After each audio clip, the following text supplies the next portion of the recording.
என்னோட பேசுறதுக்கு தைரியம் இருக்கா? என்ன தைரியம் உங்களோட பேச?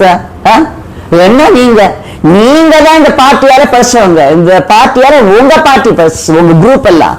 பட் இங்க இருக்கிற கேடர் ஒவ்வொருத்தனும், இங்க இருக்கிற லீடர்ஸ் இப்ப வந்தவங்க எவ்வளவோ சஃபர் இதெல்லாம் செஞ்சுதான் வந்திருக்காங்க. அதுவும் தவிர நீங்க சொன்ன எல்லா இதுக்கும் கண்டிஷன்ஸ்க்கு அபாய்ட் பண்ணி தானே அவங்க எம்எல்ஏஸ் எல்லாம் இருந்திருக்காங்க. அதுக்கப்புறம் நீங்க எப்படி உங்ககிட்ட எதிர்பார்க்குறீங்க மரியாதைங்கிறது தலைவரையும் அம்மாவும் பார்த்தா ஆட்டோமேட்டிக்கா வருது பாருங்க. அதுதான் மரியாதை, அதான் ஒரு லீடர்.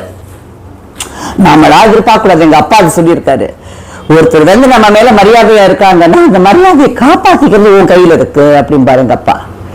ஆமா, அவங்க எவ்வளவு தூரம் நீ அட்வைஸ் பண்ணணும் அவ்வளவுதான். அதுக்கு மேல சும்மா சொல்லிட்டு இருந்தா நம்ம பிடிக்கலன்னா அப்புறம் வேற பண்ணிடுவான். ஆனால் நாம ஒதுங்கிக்கணும்பாங்க. அது மாதிரி இப்ப நம்ம கையில இல்ல பார்ட்டி, நாம ஒதுங்கிக்கணும்.